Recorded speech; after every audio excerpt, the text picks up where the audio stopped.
Why, hello there, ladies and gentlemen, boys and girls, children of all ages. My name is DB333, and welcome to Hearts of Iron for the New Order Last Days of Europe as the Western Russian Regency. In the last video, the mask has slipped. Sergei Taboritsky has finally taken power fully in Komi, and now it is time to prepare for the return of our Tsarevich. Now we have a mechanic here, which I kind of left a little quickly. I left off reading it. It's called Clockworks. And so how this works essentially is that there's a limited amount of time that we have to do this, because I don't know if you can tell, but Taboritsky may or may not be all there mentally. And so this is meant to represent his sanity. So with all that in mind, yeah. Poverty rate is going up? Yeah, okay. So yeah, with that in mind, it's time to take a gander at what's going on. So we have green air in Karelia, which is good. I'll let these guys get back into a better position real quick. And then we'll get back to pushing. Already these guys are dead. More dead Finnish people. Always brings a smile to my face to see that. We're doing very well on this front, it seems. Not so well on the bottom front. Although, actually, we just broke through. This little bit is always the rough bit to get through. And from here, we're good. We've honored the Blessed Regent.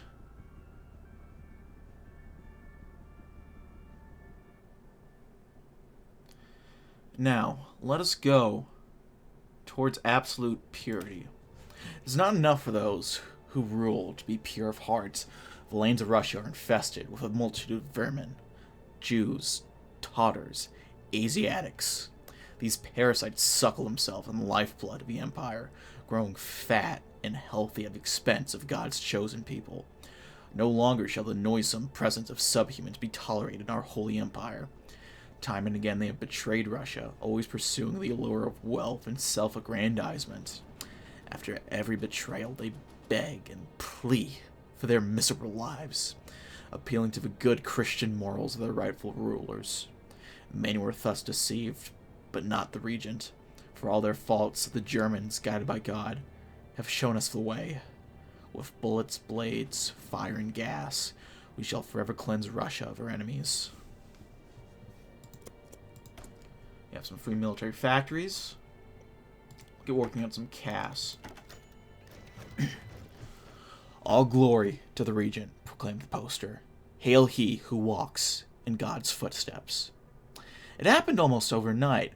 Gone from the stage of the town halls were the old portraits of Lenin, along with the unfortunate mayor who had dared to hang it up. In its place, framed and nailed in place, was the face of Regent Taboritsky, his cold blue eyes staring down upon the assembled townfolks.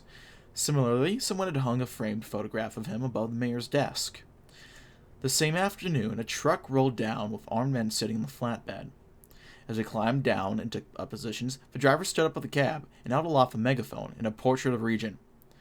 "Subjects of the Regency," he boomed, startling the elderly folk. "Take this opportunity. Prove your loyalty to the blessed regent. Once, you all welcomed the faces of treason and atheism into your homes. Repent and hang high the visage of your rightful sovereign." No one moved a muscle. Instead, the villagers simply milled around, confused and slightly nervous. One of the guards racked the bolt on his AK, and the driver spoke again. "Furthermore, I hereby announce that regular inspections of private homes will be conducted by the Imperial Sturmoviki. Subjects of the region found to be of suspect loyalty will be subject to extreme corrective measures." One by one, the villagers moved to the ford to collect their portraits. From that day forth, each and every one of them would sleep under the regent's steely gaze. Such loyal subjects. So there we go. Is this gonna... This isn't gonna move the clock closer, which is good.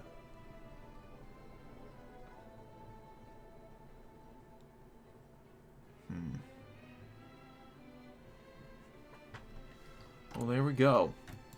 We got some new recruits fighting the glorious fight to reclaim Karelia against Germanic scum, or Finnish scum, I should say. And I've seen that piece deal more and more as the game has gone about. But so far, we're doing pretty well. Combat-wise.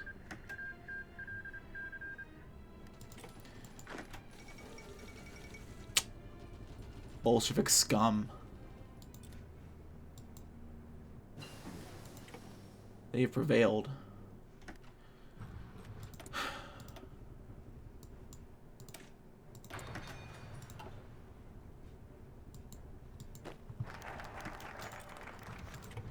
Moving towards absolute purity.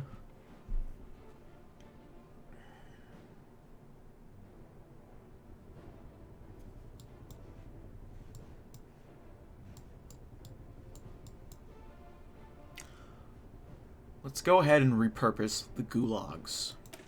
The Bolsheviks, perfidious Jews that they are, have devised many tools with which to oppress God's chosen people. None were so cruel and dehumanizing as the gulags, prison camps in the forgotten reaches of Russia, where countless millions were sent to starve or freeze to death in the name of revolution. However, their wicked schemes shall be their final undoing. You shall take their precious gulags from them, round up the subhuman traitors, and drive them into the depths of your own creation. There they shall toil away until they die, all to our benefit.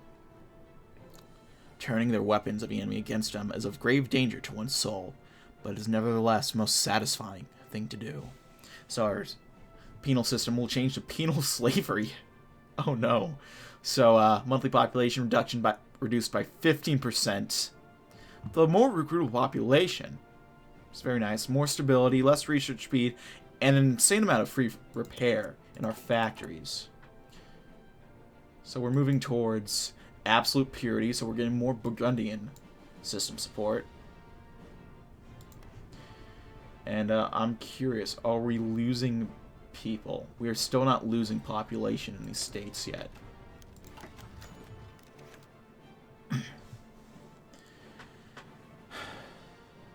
People of Russia, subjects of His Imperial Majesty, I speak to you now on this darkest of days, because I know, as well as you do, that a great danger lies in our midst. Holy Russia, the sole beacon of God's light in this benign world, is imperiled. It has been so for centuries, but now we stand at the absolute nadir of civilization. All around us, threats the like of which you cannot imagine are gathering. The Jews and their barbarian puppets know that we are most vulnerable now than ever before. Our great nation has been raped and plundered by the Bolsheviks, left in ruin so that a final decisive blow might snuff out the Russian spirit forever. Shall we allow this to happen, all creation will fall into the clutches of a Jew, with nobody to say it.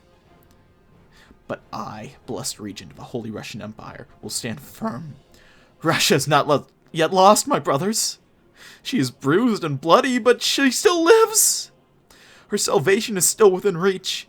Stand with me, brave Russians. Stand for the motherland, for the rightful Tsarevich, for the Lord God. Take up arms as your ancestors did and cleanse our lands, just as Joshua swept into Canaan and exterminated the monstrous heathens who poisoned it. We must scourge Russia clean of a Jew, the barbarian and the infidel. Hail Russia! Hail the Tsarevich! Hail the Lord! Raise the banners high and strike down his foes. Kill the subhumans. Free our people. Clock speeds up.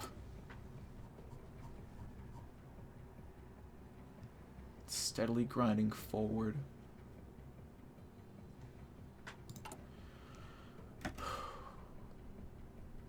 We'll have to take a focus coming up soon to go ahead and slow that pace down.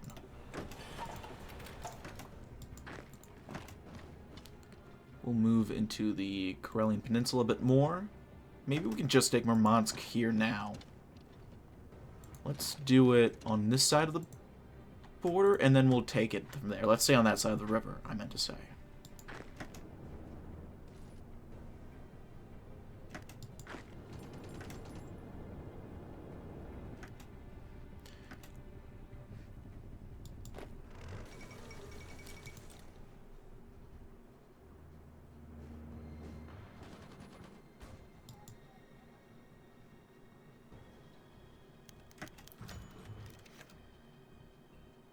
Refuse.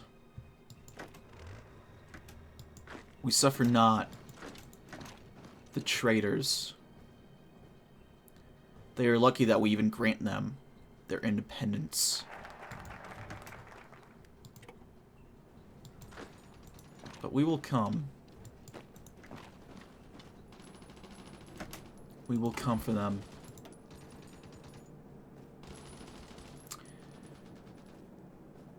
Let's give them a harsh glare. The region's people need no collaborators or stooges to help bear their burden.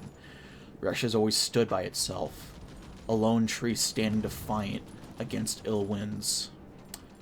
Our virtues and strengths are all we need to triumph over subhumans. We shall prove it.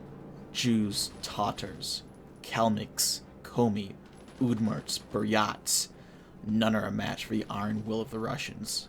They will be rounded up, incarcerated, and exterminated down to the last of their mewling demonic spawn. Some may question our right to slaughter millions. Those who understand realize we have no right to let them live. 25,000 manpower lost, a loss of stability. The clock slows down.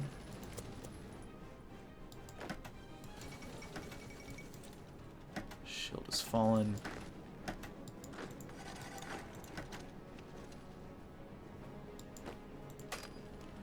There we go. Pog. Oh, that's not so pog right there.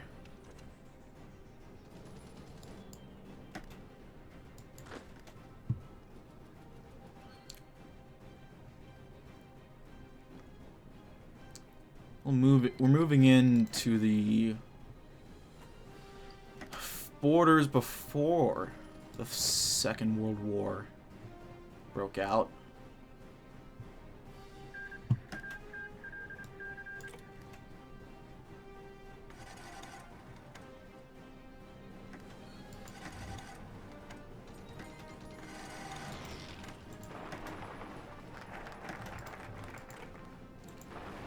Let's move into and encircle these guys.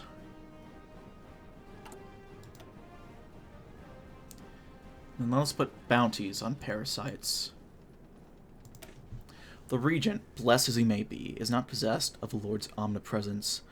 Though he wishes it was not so, he cannot spare the time to be directly involved in the righteous purgation of our lands. In his stead, loyal servants must act, but there is a distinct shortage of such individuals. The commoners must be encouraged to serve him, so that they are prepared to do the same to the Tsarevich. For this to happen, they must first be convinced of the necessity of our ideals. The fastest way to a man's heart is by satisfying his material needs, and Russia has so many people in dire need. Perhaps incentivizing involvement in our racial holy war would suffice, backed up by necessary reminders of the importance of this mission. After all, he who allows the subhumans to live shares in the crimes of its existence.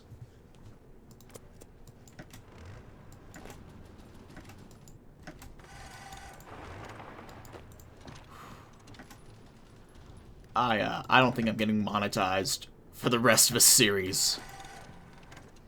Fuck. This is, I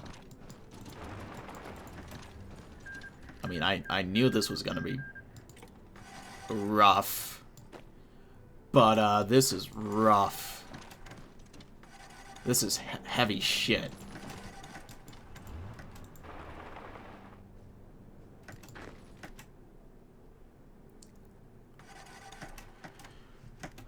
But you know who's having it rougher? The Finns. Uh-oh, that's a little not good. There we go.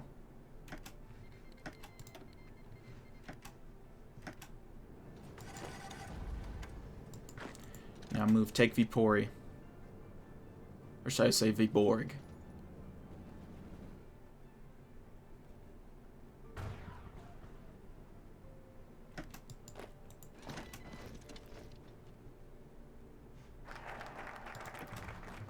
Our bounties are being placed on parasites. Next. Let's uplift the... Now let's wait, because that'll slow down the clock, and that'll be good in case we get anything to speed us up.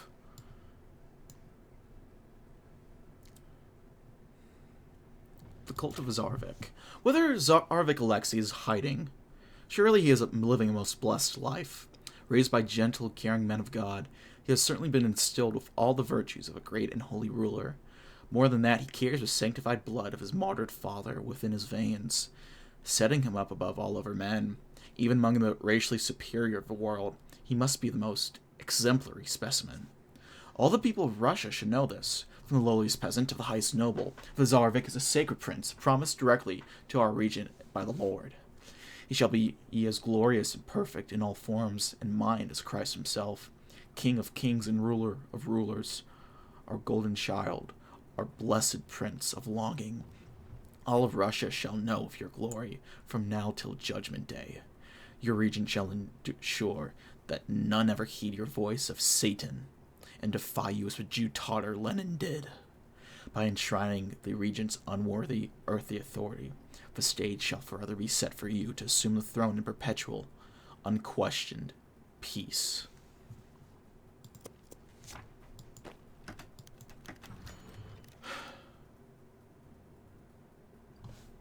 You said they were here this morning? You trying to fuck with me, Andre? Beneath his home, huddled in the air, Abram held Lydia close and gritted his teeth to stop them from chattering. Levi was curled up by his feet, quiet as a mouse. Their boy had developed a talent for hiding, at least. Above them, he heard loud footsteps as one of the men closed the distance to his partner. Fuck off, Semyon! I saw them come home half an hour ago. You must have tipped him off when you were looking through the window. They probably bolted out the back when they saw you. The back door is still bolted from the inside, dickhead. No, they must have gone out the front while I was around the window, where you were supposed to keep watch. There was a scuffle of boots on wood, and suddenly the second voice was filled with fear. What the hell, Semyon? Put it down! You let them get away! It's my ass on the line now! We're both gonna fucking hang as sympathizers! They'll pay you for it, you fucking rat. Did they pay you? Semyon, don't! There was a crack of gunfire and the thud of a body hitting the floor. Fucking Jew lover, growled Andre, striding out of the house and slamming the door behind him. Abram gently pressed his hand to the trapdoor above him and pushed it open, lifting the rug above it. Peering out into the bedroom, he saw a large body lying still in a pool of spreading blood. Clambering out, he offered a hand to his wife and son. He had a ride to catch out of Russia. Come, Vladimir will be waiting for us. And with that, the clock strikes 1.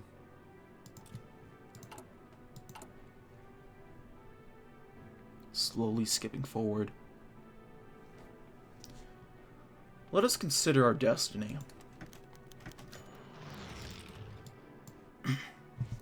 Being confident of this very thing, that he who hath begun a good work in you will perfect it unto the day of Jesus Christ. Philippians 1:6. Mere years ago, it seemed almost inconceivable that I would ever succeed in the task that the Lord set before me. When I turned my back on the pretender Vladimir Kirillovich and began the trek northward with my followers, I was derided as a madman. Indeed, I doubt I was missed by the populace of Vyatka at large, being the only one bold enough to advocate for adopting German methods in our crusade against the unrighteous. Perhaps that was to be expected. Lesser men rarely have the willpower to do what must be done. That task falls to the great men of destiny like Adolf Hitler. And myself, I suppose. Even now I am more than aware of what my supposed benefactor, the two-faced Lev Nikolaevich, says about me from the safety of exile. He calls me a mere Nazi esoteric, deriding me for crushing his iconoclastic vision of Eurasia. Surely I harbor no resentment towards such men. God would not have sent them to my aid if they were truly evil. Besides, is forgiveness not among the highest of virtues? Perhaps someday my fellow Instinctive-Car's rightist block will return and find their place in their grand design.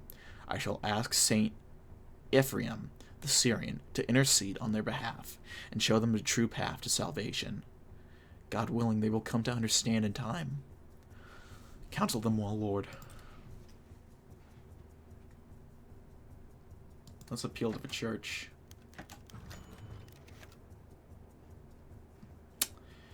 Tsarevich Alexei Nikolaevich Romanov, blessed child of the martyrs and rightful heir of all the Russians, your servant calls.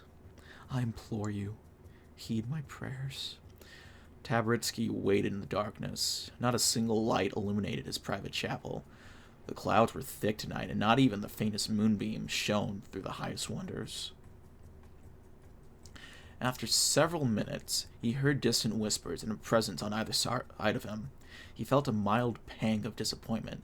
It seemed that Alexei had deigned only to send a pair of angels in his stead. Quickly dismissing such selfish emotions, the regent raised his hands and spoke again. Greetings, servants of the Lord. I humbly ask you that you infuse my soul with light, that I might see through the shadows that bar my way.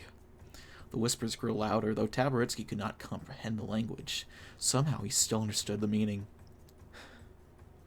Yes, he muttered, sweat dripping down his forehead despite the cold. Golden lines flashed in the darkness before him, bright as lightning, but emitting no light upon the surrounding. Yes, my lords, I see them. It shall be so. Time's waters are a babbling brook, turbulent and lively. God, the designer, his mechanisms beckon. The clock slows down. Have a bit more time. Taboritsky sat in the pews, having finished his evening prayers more quickly than usual. The church was, as usual, empty of everyone but himself. No one could be permitted to stand in his presence, especially not when the skein danced before him, and he spoke to Tsarevich. No man of cloth would ever understand. He knew that they still thought themselves above him. The arrogance of priests was boundless, and their propensity for betrayal well known. After all, it had been a priest who led the treacherous workers to their deaths in 1905. Even then, the Judeo-Bolshevik puppeteers had been working to destroy the empire. He shivered at the thought. He had to remain loyal to his faith, but what of the Orthodox Church? They were still men and didn't understand God like he did. For them, religion was all rules and ritual. Taboritsky knew that faith had to be followed with action. No amount of prayer would ever save Russia. God would surely favor him, but only if he first proved himself worthy by great deeds. Taboritsky rose and steeled his mind as the whispers of angels drifted to his ears again. No one would stand the path of Holy Russia or the restoration of its true monarch, neither heathen nor Pharisee. Only I can be the rock of a church. What did he see when he rose once more? The clock speeds up. Oh, well, so much for all that. And there we are.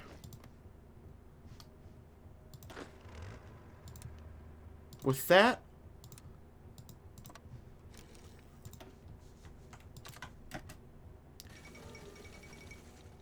we have won. Being confident of this very thing, that he, who hath begun a good work in you, will perfect it until the day of Christ Jesus. Philippians 1:6. Oh, this is the same event. Fuck. I'll counsel him well, Lord. Praise be unto him.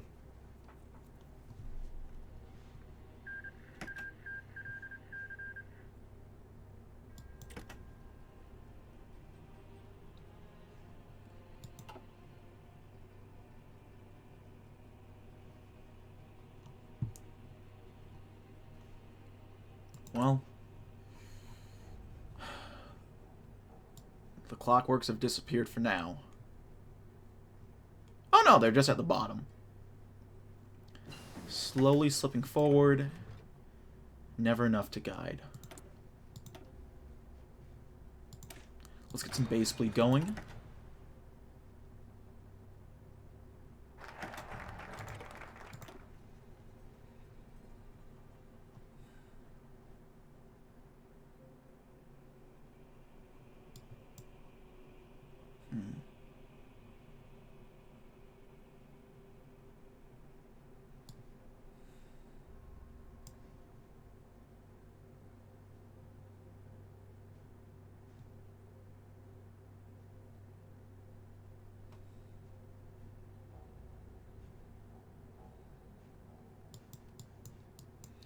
What do we do next?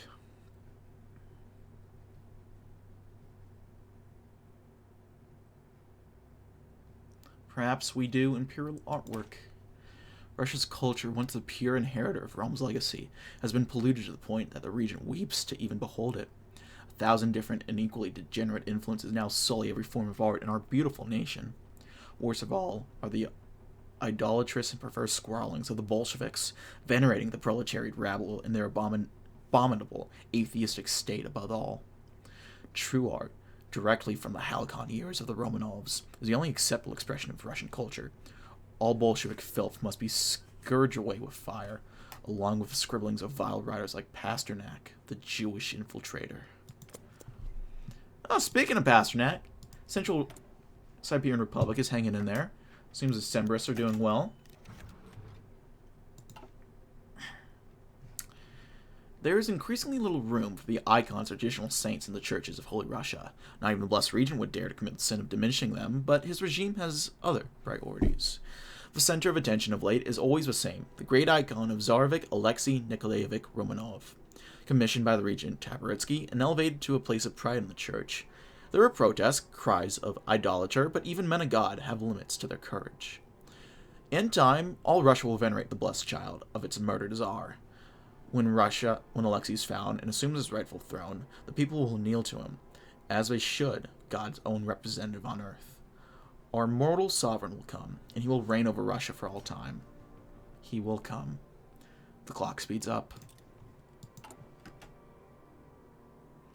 We have about 50%,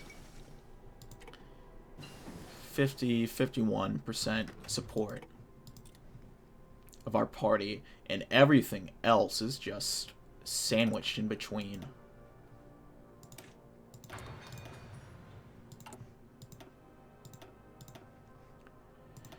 What do we have industry-wise?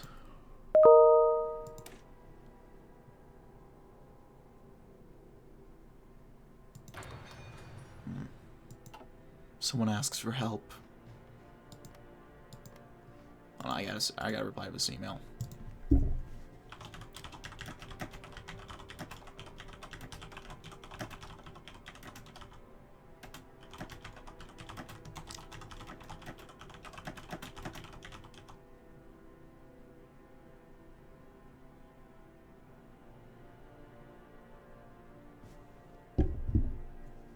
Yeah, that's good. Mans needs help on his midterm, so I'll help him out. It's my job, after all. Anyway, pieces have been brought to Vietnam. We care not for the Asiatics. Boris Yeltsin.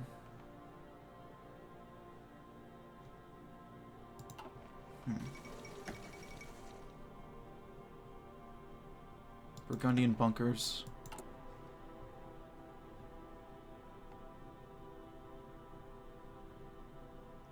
Let us hire outside help so they can guide us with a whole fury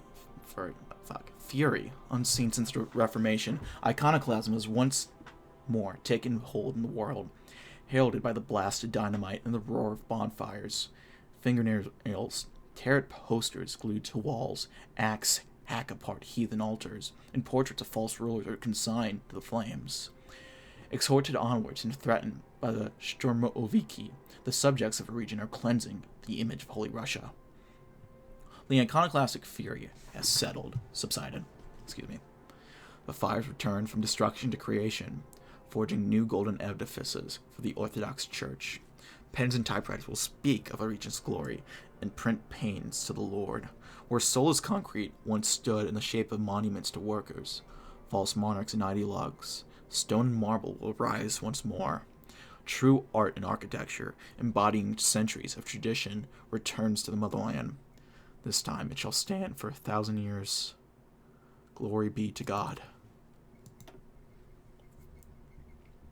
And let's uplift the system. A blessing has come to this world, cloaked in the black guise of National Socialism. This system, based on the absolute and unquestioned dictatorial authority, has been best exemplified in the German outposts, known to them as Caucasian. Of course, those lands are rightfully Russian, but the German ruler, Reichskommissar Josias, has forged them into something truly remarkable. A state where subhumans are systematically oppressed and exterminated for the benefit of their racial superiors. What an ingenious creation. Surely God himself acts through this Josias, showing us the path to reclaiming Russia's glory.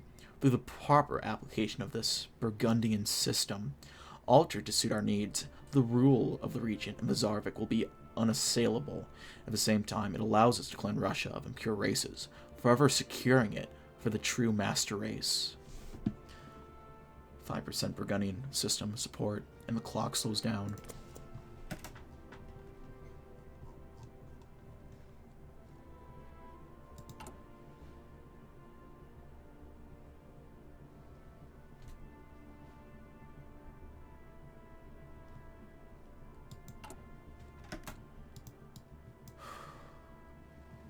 Let us consider our destiny.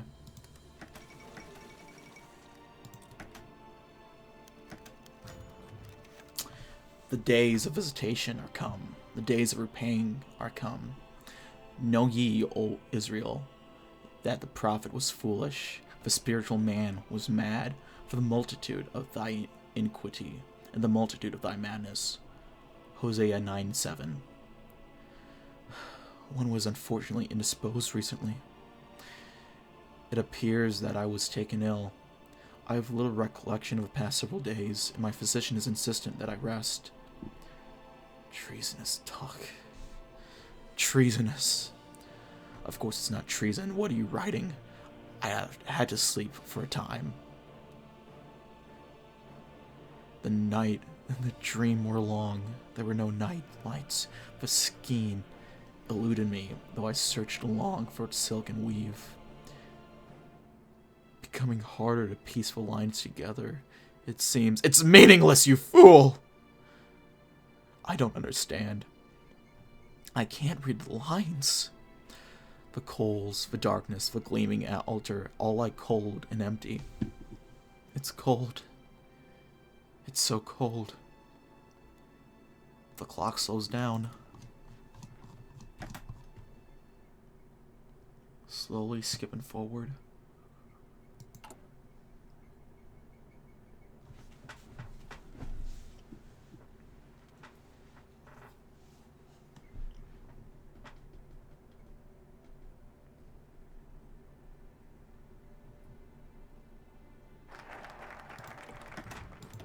Here we are.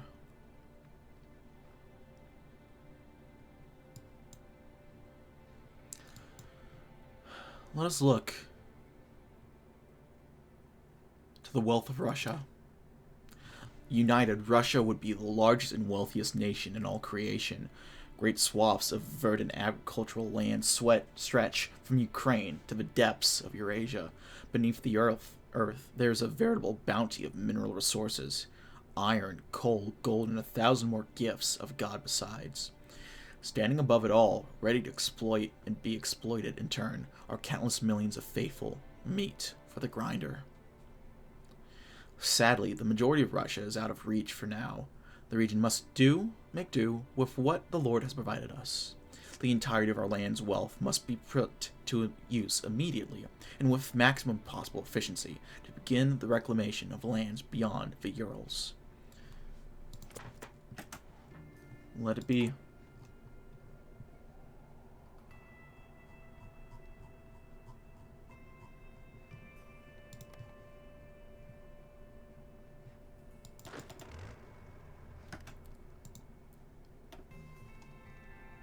He's ready for promotion, though what exactly is not clear.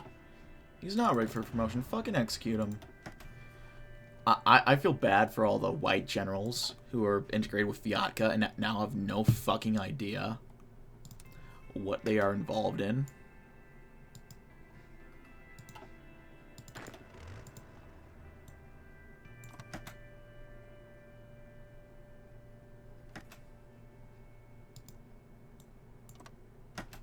Oh, okay. That's interesting. I didn't know you could just do that.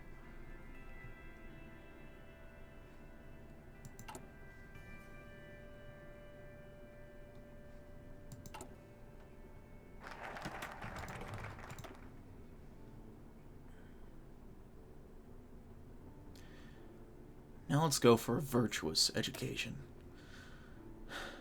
Last but not least of our concerns are the minds of our children. The youths of Russia have long been deprived of a proper education by Judeo-Bolshevik oppression. Truly the elders of Zion know no limits to their demented schemes. The regent seeks their plight and has heard their cries for help. Now the children of Russia shall have what they need. Proper education from cradle to grave, formulated by the regent himself for maximum efficiency. It's only right for them to learn every minutia necessary, that they might correctly serve the Tsarevich when he ascends to the throne. Tended properly, he will never have to hear unwanted questions from a rowdy and ill-minded populace.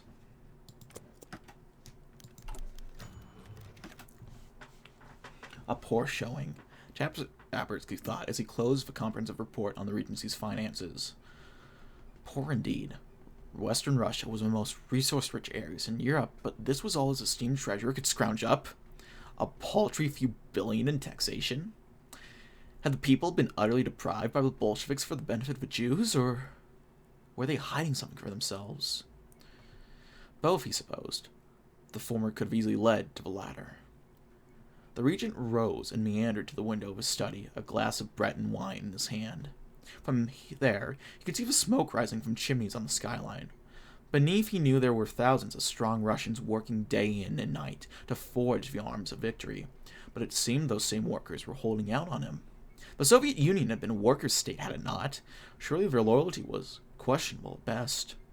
Taboritsky returned to his desk and set the glass aside before producing a sheet of paper to begin drafting a memorandum for the Imperial Treasury. What they had now wasn't enough. All within the realm were rightfully Tsarevich Alexei's property. Therefore, in his absence, it was a regent's. The sovereign would have what he required, no matter how jealously it might be guarded. All belongs to Mother Russia.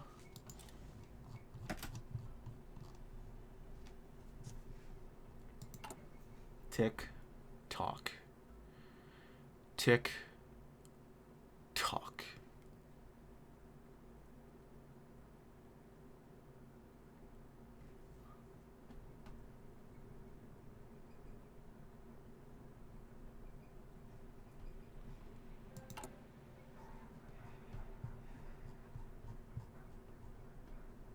Our stability isn't that good. I'm just noticing we're at 4%. Holy fuck. Let us consider our destiny. Lord, give thee dust for rain upon thy land, and let ashes come down from heaven upon thee, till thou be consumed. Deuteronomy 28:24. Something is wrong. I can't hear him. It was so recently that I heard the choirs of heaven reverberating within my skull. I would wake to the sounds of angels, but no longer. Now I wake to the creaking of the bed, brought about by my thrashing around in my sleep. I hear no birdsong, no crackling of the fire, no quiet illicit conversation between the guards who keep watch outside my door. There is only silence. There is only cold ash in the hearth. When I open the windows, I hear only the howling winds and distant thrum of factories. It does not fill the emptiness in my soul. It sickens me. Countless times I've tried to bear it, but it always ends the same way, with the blessed regent of Holy Russian Emperor, hunched over in his privy, voiding his stomach until nothing comes up but searing bile. Then, once the heaving and choking stops, silence. Silence and the creeping dread that trickles down my spine like ice water when I turn my mind to the Empire. Do I fear my creation? The clock slows down even more. Standing still in the moment.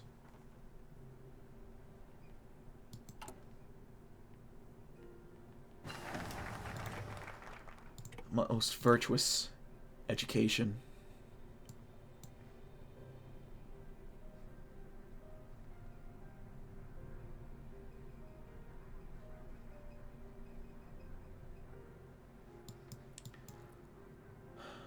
Let us tear down their failures. Actually, yeah. Nowhere is the degeneracy and failure of Bolshevism more apparent than in the architecture and industry. Hideous concrete edifices, shrines to their inhumanity, litter Russia's idyllic lands. What use is any of this if it fails to adequately glorify Russia and its god? There's no other option. It all has to go. It must be torn down and pulverized to dust, with hammers, saws, dynamite, even artillery, if necessary. The Lord will never bless our economic endeavors if we permit red blasphemy to continue existing in any form. The sooner we carry out the cleansing, the more certain we can be of his favor.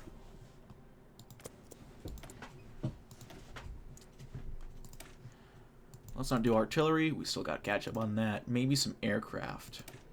Heavy jet engines. Mr. Markov? Markov looked up from the worksheets he was marking, seeing young Nikolai standing before him. The rest of his students had filed out quickly, leaving him behind. Many had work to do after school. Yes, Nikolai? He replied, smiling. It was always a pleasure to speak with such a young, bright boy. Mr. Markov, sir, I have a question about the Bible. The teacher folded his hands together on the desk. Well, Father Kirill might know more about that than me. I only know what I was taught, myself at your age. Still, I'll try to give a good answer. Nikolai looked altogether too curious. Mr. Markov, if the Bible says, thou shalt not kill, why do the soldiers do it all the time? He shook his head. He blanched and took a moment to compose himself. Nikolai, that's a difficult question, not to mention a little unfair, don't you think? He shook his head. No, Mr. Markov. I saw soldiers shoot old Mr. Androv from down the street yesterday. I know soldiers kill people in wars, but he wasn't in a war. He was just an old man who liked old, party music, he called it. Markov paused and placed a hand on Nikolai's shoulder. Nikolai Mikhailovich, the truth is that there are some questions you shouldn't ask. It's a good thing you only asked me because... Oh, I asked a soldier outside of the school too, but he didn't answer me. He just looked at me funny and asked my name. I told him, but he still didn't want to tell me. Markov's heart sank, and he patted Nikolai on the head before dismissing the boy. He felt sick and tried to bite back the tears welling in his eyes. Too curious indeed. Our academic base began to rapidly worsen.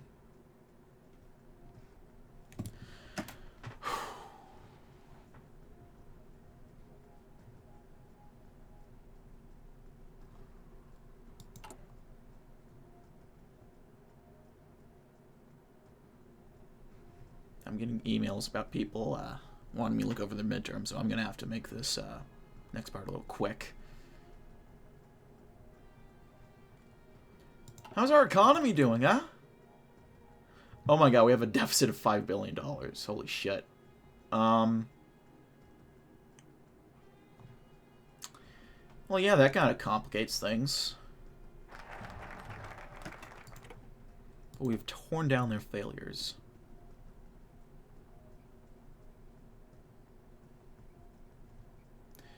And with that, let's look to the Akrana. We are locked in an eternal struggle with forces too terrible for godly men to truly comprehend.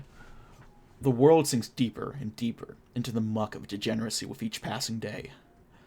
Only the actions of a brave few men, such as the Regent, keep it from being swallowed up by the darkness. But the Regent cannot bear the burden alone. He needs good, reliable servants, trustworthy men pure of heart and intent. As Providence has shown us through the Burgundian system, only a legion of such men, backed with the iron will of the Regent, are capable of maintaining order. The Ochrana, risen from the dead, shall be Russia's shadow-clad bulwark against all evil. Let us pray that happens.